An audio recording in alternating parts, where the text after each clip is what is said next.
You need to destroy that test right now, Chloe. Delete the account. Throw everything away. Do not upload your data anywhere.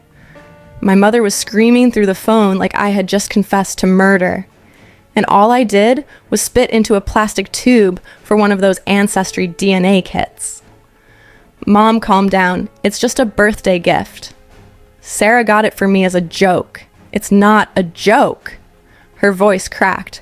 I'm coming over. Don't talk to anyone. Don't answer the door. Do you understand me? She hung up before I could ask what the hell was happening. So naturally, like any reasonable 26-year-old who just watched her Italian mother have a complete mental breakdown over a heritage test. I did exactly what she told me not to do. I clicked the button that said opt-in to Relative Finder. And that one click, that stupid, curious click, it started a chain of events that would destroy everything I thought I knew about my family, my identity, and the woman who raised me. My name is Chloe. And 3 days after I uploaded my DNA to the internet, a man with ice blue eyes showed up at my door and told me I had 10 minutes to run before the people who killed my father found me too. If you've ever felt like your family was hiding something big, stick around. Hit that subscribe button right now, because this story is about to get wild. Let me back up a little. I grew up in a sunny suburb in California. The kind of neighborhood where everyone waves at each other and the biggest drama is whose lawn looks the nicest. My mom, Sophia, was as Italian as they come. Olive skin, dark curly hair. She taught me to make pasta from scratch before I could ride a bike. She spoke Italian phrases around the house like they were prayers, and she always told me the same story about my father. He was a sailor. They met in Naples. A whirlwind romance. He died before I was born. She kept his photo on the mantle, a grainy black and white shot of a man with dark eyes and a mysterious smile. I grew up believing I was half Italian. That somewhere in my blood was the Mediterranean Sea and generations of people who looked just like me. The DNA test was supposed to confirm all of that. Sarah got it for my birthday as a gag gift. We sat on my couch eating pizza while I spit into the little tube. I sealed it up and sent it off without thinking twice. 3 weeks later, the results came back. I was on the phone with my mom when I opened the email. I was scrolling through the results, laughing at how official everything looked. And then I saw the pie chart. 89% Scandinavian, Norway, Sweden, Denmark. Not a single percentage point from Italy. Not even close. I laughed out loud. Ma, the test says I'm basically a Viking. Either they mixed up my sample or Grandma had some serious explaining to do. I waited for her to laugh with me, to tell me these tests were scams, to make some joke about how the mailman must have been Swedish. But there was only silence. Heavy, suffocating silence. Mom? You? Still there? When she finally spoke, her voice was barely a whisper. And it wasn't confused or amused. It was terrified. Destroy the kit, Chloe. Right now. Delete the account. Do not upload your data to any Relative Finder website. I didn't understand. It's just a test, Mom. Why are you acting like I found a body in the basement? Because you might as well have. She hung up, and I sat there in my living room staring at my laptop screen, feeling like the floor had just dropped out from under me. My mother had never sounded like that before. Not when she got the call that her own mother had died. Not when I totaled my car in college. Not ever. Something was very, very wrong. So what did I do? What any stubborn 26-year-old would do when someone tells them not to push a button. I pushed the button. I clicked opt-in to Relative Finder. The screen refreshed, and there it was. Match found. 50% shared DNA. Relationship. Father. Name withheld. Private profile. My father was alive. Not a dead Italian sailor. Not a grainy photo on a mantle. A real living person whose DNA was half of mine. And apparently, he was Scandinavian. Before I could even process what I was looking at, my phone buzzed. A message from the website's internal system. I've been looking for those markers for 25 years. Don't move. I'm coming to you. I stared at that message until my eyes burned. I didn't know if it was from my father or someone else entirely. I didn't know if I should be excited or terrified. I tried calling my mom back. No answer. The next 3 days were the longest of my life. I called in sick to work.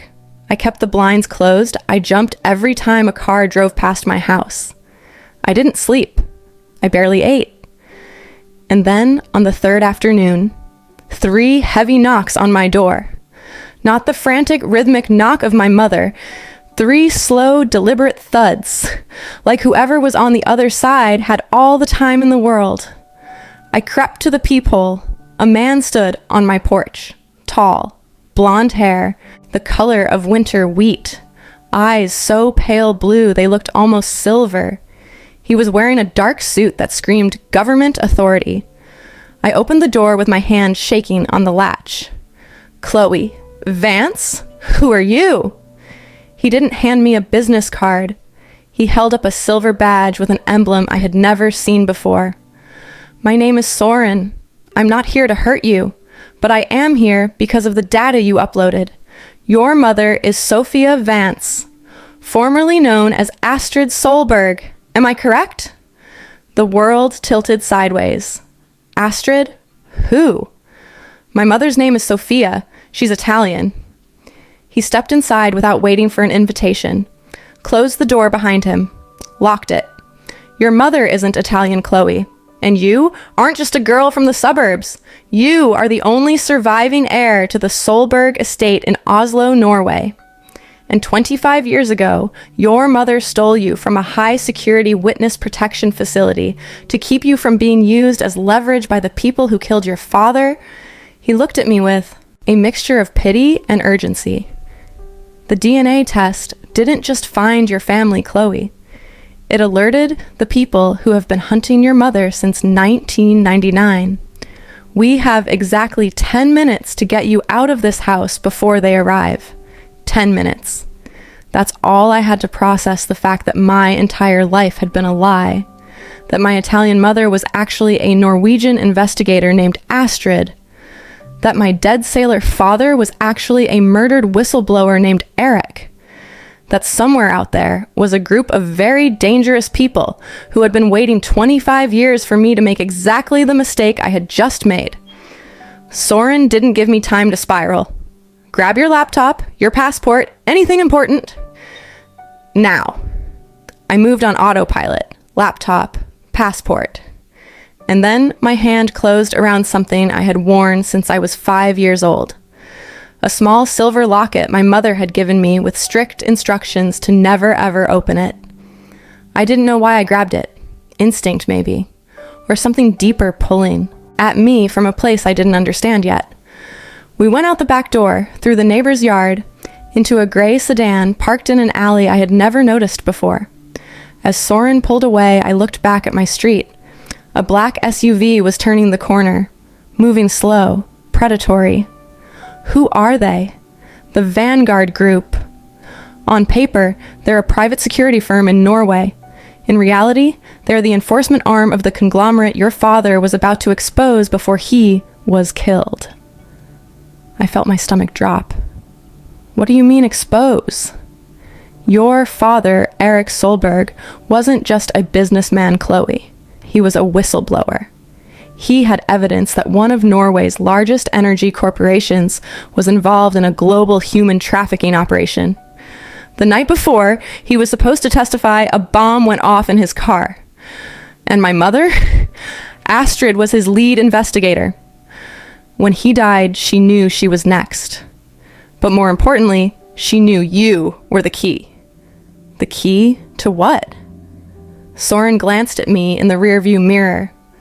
Your father encrypted his final files using your unique genetic markers as the biometric lock.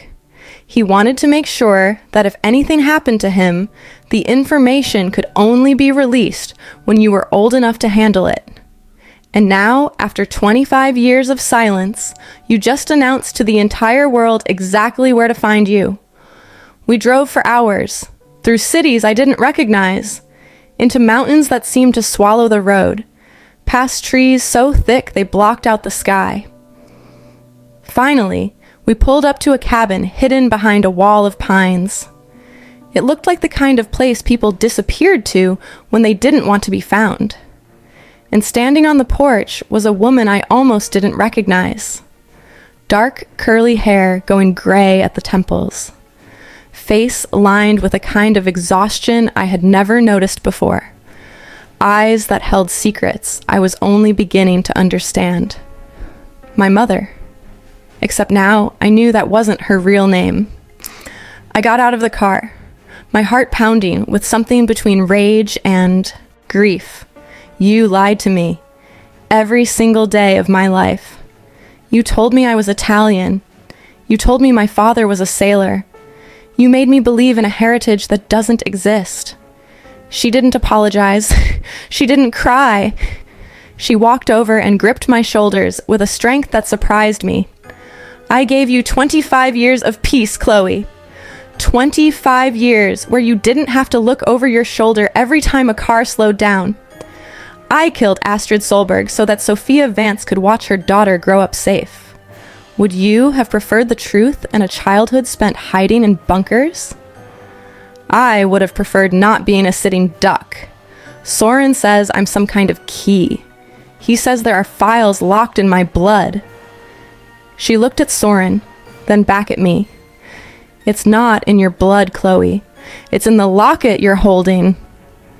I looked down at the silver chain around my neck.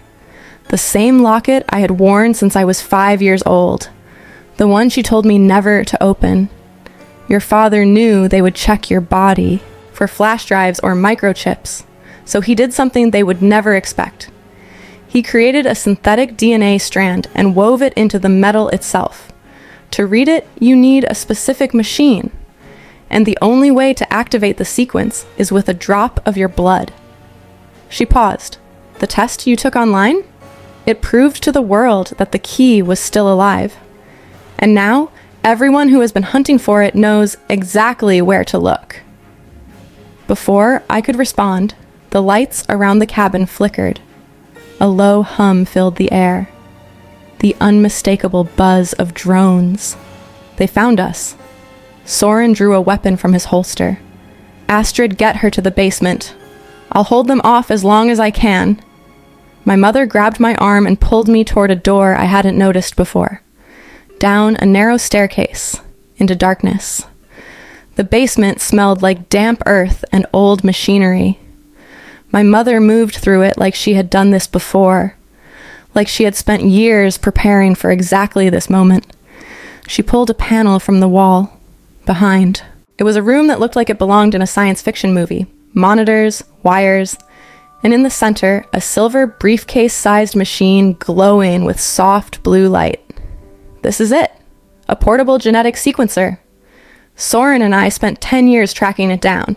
It's the only device in the world capable of reading the synthetic strands your father hid in that locket. Upstairs, I could hear windows shattering, the sharp crack of gunfire, Soren fighting for our lives while we stood in this underground lab with the weight of 25 years pressing down on us.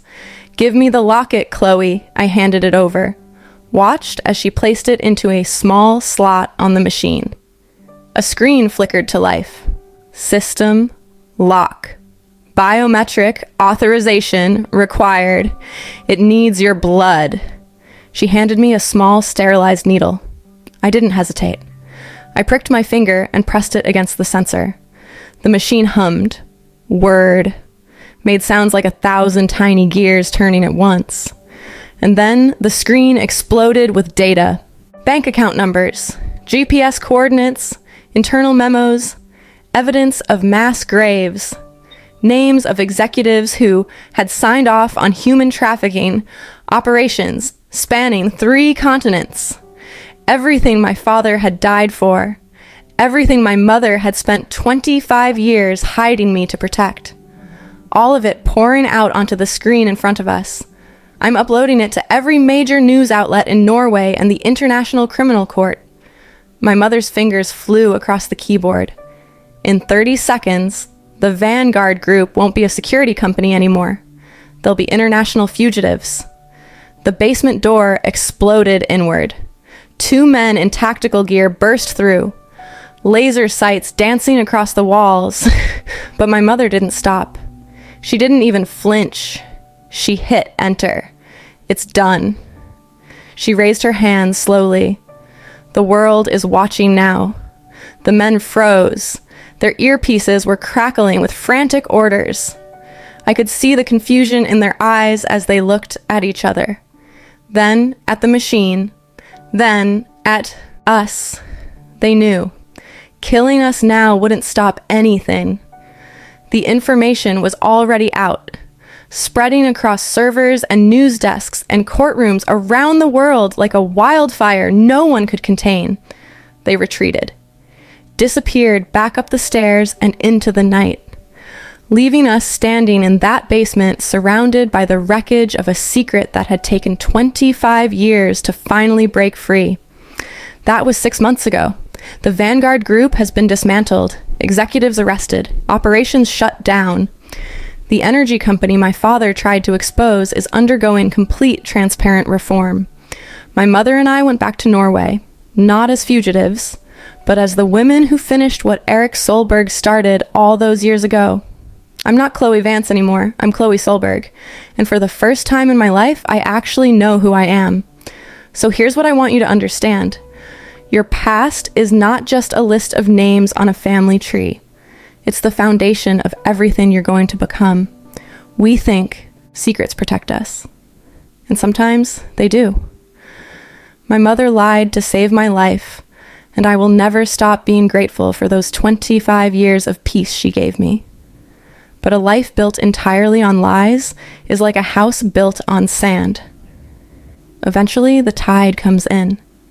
Eventually, the truth finds its way to the surface. Don't be afraid of what you might find when you start digging into where you came from.